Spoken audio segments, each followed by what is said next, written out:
you hook up the USB header cables to your motherboard? And more importantly, how do you do it when you don't have enough headers on your motherboard? Hi, I'm Paul, this is Diane, we are the PC Zombies. We got 3 cables left, 2 power cables and 1 USB 2 header cable. So I've already looked it up in the motherboard manual, and my motherboard only has 2 USB headers, and I know once I put my pump in, my Corsair RGB fans and things like that, they're going to need more than 2 USB header outlets. And so this comes to the thing, what do you do when you're missing a header or you don't have enough headers on your motherboard?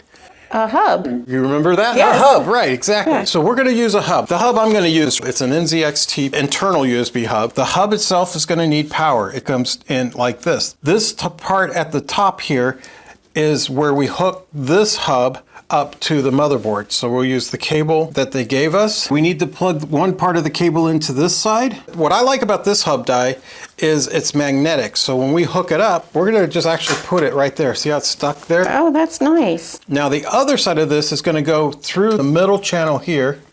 We're gonna hook up the power now first before we go to the other side of the case. This is SATA power. They're kind of long and skinny, and they have a little L dash at the end.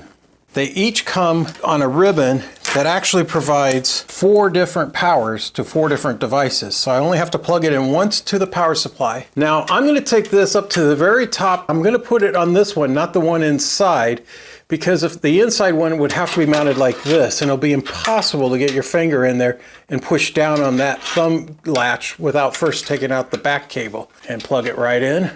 Make sure it snaps and is seated. There it goes.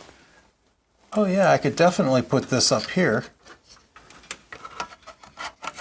You know, that might be a better place for it, Di. Oh yeah. Then I could reach all of them with this one cable. There's my L, there's my L, there's my snap. The rest of this cable, we're gonna take inside of here. Okay, so now we got this over here. We need to plug it into the bottom of this. There's my L, it's like this. Okay, that looks pretty good. We now know that this is a good location for it, so let me just push this cable in, and this is the USB header we need to hook up. We pull off one of these caps, fully seated. Now, let's see if that still closes nicely. Yeah, that's just no stress at all on any of the cables. And now we've got all of our cables hooked up. If we ever need to move it down, we can. There's an extension that came with this, so NZXT had us covered. Oh no. Okay, this is that USB header die came over on the other side. The 2 headers are actually right here and here next to where I did that left turn. It's going to be a little tough, but since we have the USB hub on the other side, we only need to use one of these headers. So I'm going to unhook this one, all right? Now I'm going to hook this one in. I'm going to use the second one so it isn't going to hit that too quickly. So this will have to go like this. That's seated nice and firm. Hopefully that'll be good enough for that graphics card. Now we got to hook this back up. Oh, there it goes. So this looks pretty good. I still have a little room to bend it down if I have to. It really needs to be cleaned up. I'm going to try to get a 90-degree turn either down or a left turn and see if that will help make this a little better and less stress on those cables.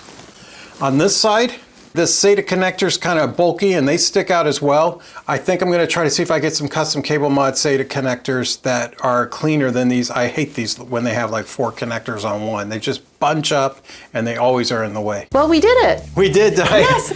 I know, you did half, I did half. That was fun. It was fun. So that's how you get past the problems you're going to encounter when you're trying to hook up your case cables to your power supply and your motherboard. We have given you a lot of great tips. I hope it helps you guys. Stick around, we're getting real close to Hello World on this. The next thing we're going to do is hook up the cooler that we're going to need before we turn on the computer and start testing it. So please subscribe. We like those likes. Thanks, guys. Thanks. Bye. Bye.